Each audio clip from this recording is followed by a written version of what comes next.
안녕하십니까. 12월 25일 저녁 김경국 인사드립니다. 성탄절 연휴 잘 보냈었습니까?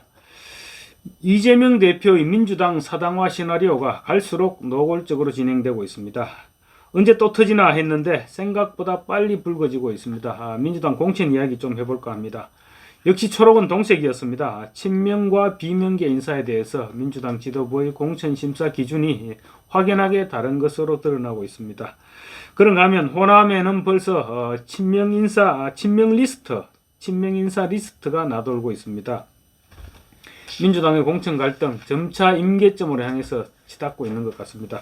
공천이 임박해지면 이 같은 갈등은 더욱더 심각해질 것으로 보입니다. 민주당 총선 후보 검증위원회가 성범죄자를 변호한 이력을 가진 이재명 대표의 특보에 대해서 또다시 공천 적격 판정을 내렸습니다.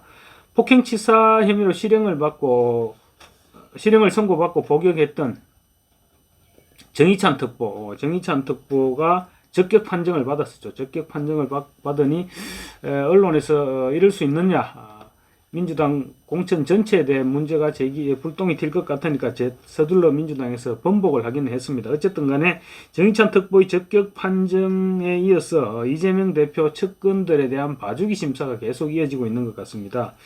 예상했던 부분이기는 하지만 친 이재명 인사들에게는 공천 프리패스가 주어질 것이다, 이런 우려가 있었는데 그 우려가 현실로 나타나고 있습니다. 이재명 대표가 사실 그때 옛날에 과거에 조카가 저질렀던 흉악살인 사건을 이재명 대표가 변호를 했었는데 대선 당시 이 부분에 대해서 문제가 되자 이재명 대표 데이터 폭력 사건이었다, 이렇게 변명을 했습니다. 이렇게 변명을 했지만 결국은 사건 전모가 드러나면서 이재명 대표 나중에는 급기야 사과를 했습니다.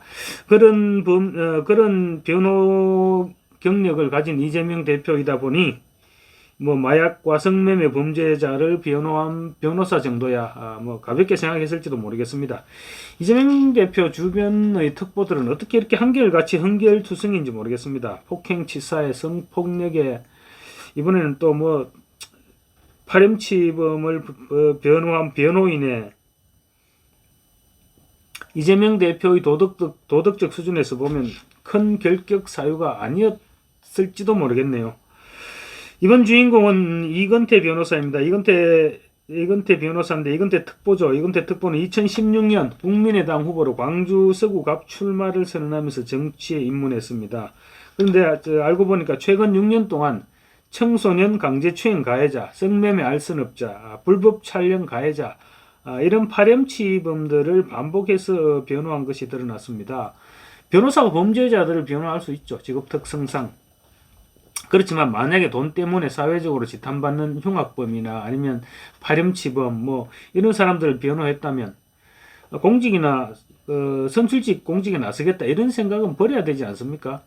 여러분들 생각은 어떻습니까? 만약에 그때 당시 그 피해자들이 금전적 형편이 넉넉지 못해서 적절한 변호를 받지 못했다, 이렇게 생각해 볼 때는 그 피해자가 굉장히 억울한 일을 당했을 수도 있지 않겠습니까?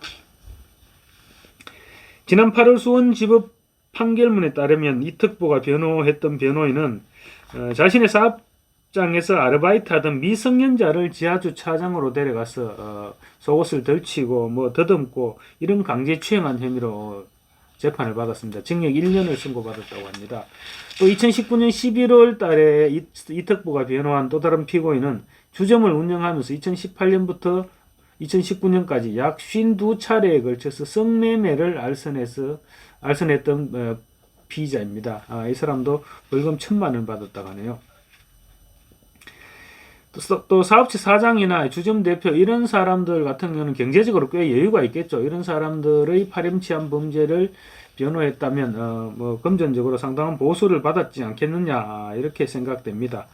2018년에는 여성 피해자들의 발 부위를 300여 차례나 불법 촬영해서 음란 사이트에 게시한 피고인을 이 특보가 변호를 했습니다. 이 특보는 당시에 발 부위는 성적 욕망을 유발하는 신체가 아니다, 이런 논리로 변호를 했다고 합니다. 이런 사람에 대해서 민주당 검증위가 적격 판정을 내렸는데요. 결국은 이재명 대표의 측근이라는 점, 이런 점이 상당한 플러스 요인으로 작용했겠죠.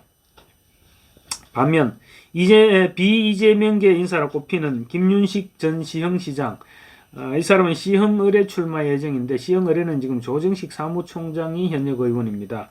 그리고 최성전 고양시장, 여기는 고양을입니다. 경기도 고양을인데 이 지역구에는 역시 친명인 한준호 의원이 현역입니다. 그리고 이창우 전 동작구청장, 동작갑 출마 예정인데 여기는 김병기 수석 사무부총장의 지역구입니다. 이 세 사람 모두 부적격 판정을 받았습니다. 부적격 판정을 받고 이의 신청을 했는데 최종적으로 기각 판정을 받았습니다. 기각 이유도 석연찮습니다. 이유가 뭐냐면 구청장, 시장 이런 기초단체장을 하던 당시에 당정협조에 불응했다. 그리고 지난번 공천 때 단수공천에 대해 법원에 효력정지 가처분 신청을 했다. 이런 굉장히 주관적이고 불분명한 사유죠. 이런 사유를 들어 부적격 판정을 내렸습니다.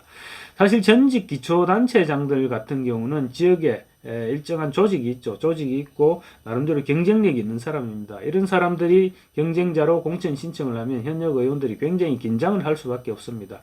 그래서 친명계 현역 의원들이 이 사람들을 미리 뿌리를 잘랐다, 이렇게 보면 될 것 같습니다.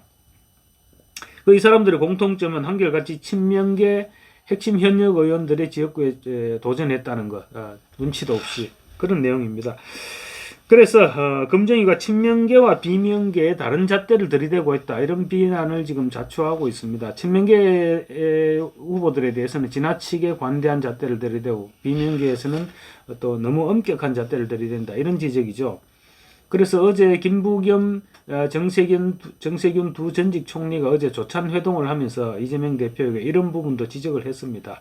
당내 분란을 불러일으킬 수 있으니 친명 비명 공천 잣대를 불공정하게 되는 이런 부분은 좀 자제를 시키라, 이런 식으로 좀 경고를 했었습니다. 최성전 고양시장, 공천의 부적격자로 판정된 최성전 고양시장, 이 신청이 기각된 후 SNS에 이런 글을 올렸습니다. 이재명의 민주당이 김정은의 수령체계를 너무도 빨리 닮아가는 것 같아 썸짓하고 분노스럽다. 그래서 이제 순간적으로 기각이라는 통보가 공개 처형이다, 이렇게 들렸다고 얘기했습니다. 썸짓한 얘기 맞습니다. 이제 친명계의 민주당 접수 시나리오는 막 시작 단계에 접어든 것 같습니다. 민주당 곳곳에서 친명계 인사들이 비명계 현역 의원들의 지역구에 동시다발적으로 전방위적으로 지금 파고들고 있습니다. 민주당 공천 개파 갈등은 이제 막 불이 붙어서 드디어 호남 지역으로까지 확산됐습니다. 호남 지역 호남 지역 당원들한테 지금 친명 후보자 12명의 명단이 나돌고 있다고 합니다. 그래서 광주 광산갑 출신의 이용빈 의원이 당원들 사이에 확산되고 있는 명단이다, 이러면서 명단을 오늘 의원들의 소통방, 카톡 소통방에 명단을 올렸습니다. 그 명단에는 이용빈 의원의 지역구에는 박균택 전 광주고검장이 올라와 있다고 합니다. 박균택 전 광주고검장, 아마 여러분도 보셨을 겁니다. 얼굴을 몰라서 그러지. 대장동 및 위례개발, 그리고 성남FC 후원금 의혹 등 이 대표 관련 사건의 변호를 전담하고 있는 그런 인물입니다. 거의 공천이 확정적이라고 생각해도 되지 않을까요? 그래서 이용빈 의원이 많이 화가 났겠죠. 그리고 이 의원이 공유한 민주당 호남 친명 출마자 추천 명단에는 친명계로 분류되는 김의겸 의원, 전북 군산이죠. 그리고 이 대표 측근인 강위원 특보, 이 사람은 어떤 사람이냐면 광주 서갑에 이번에 출마할 예정인데, 성추행 전력으로 지난 2018년 지방선거에서 광주 광산구청장에 도전해서 선거운동을 하다가 성추행 전력이 드러나는 바람에 중도 포기했던 사람입니다. 이 대표 측근 특보입니다. 그리고 또 광주 서울에는 양부남 민주당 법률위원장, 이런 사람들이 포함되어 있다고 합니다. 그리고 또 이석형 예비후보도 포함되어 있다고 하는데, 이 사람은 전남 담양, 영광, 한평, 장성에 출마한다고 하네요. 근데 이 사람은 아예 이렇게 지금 떠들고 다니고 있답니다. 이석형은 친명팔이 하지 않겠다. 이석형은 찐명입니다. 이렇게 드러내놓고 친명 마케팅을 하고 있다고 하네요. 과거 박근혜 전 대통령 당시에 친박계들이 친박 논란을 벌이다가 마지막에는 진박 논란을 벌였죠. 그랬던 그 장면이 지금 클로즈업 되는 장면입니다. 민주당의 지금 호남 경선판은 그래서 친명 대 비명의 구도로 구도가 굳어가는 것 같습니다. 호남 지역은 민주당 후보가 되면 사실상 당선이라고 봐도 무방하죠. 그래서 경선 단계에서부터 친명 마케팅이 지금 굉장히 후보들이 친명 마케팅에 열을 올리고 있고 또 친명 마케팅이 먹혀들고 있다고 합니다. 호남 지역 지금 각종 여론조사에서 친명계 원외 인사들이 비명계 현역 의원들을 대부분 압도하고 있는 것으로 드러나고 있기도 합니다. 이처럼 수도권과 호남에서 터져나온 친명 비명 구도에 지금 당내 반발이 확산되고 있습니다. 그리고 또 향후 경선 과정에서 시간이 지나면 전국적으로 이 같은 반발이 확산될 수밖에 없겠죠. 그래서 이 같은 갈등이 결국 이재명의 민주당을 파국으로 몰고 가지 않겠느냐, 그렇게 생각됩니다. 감사합니다.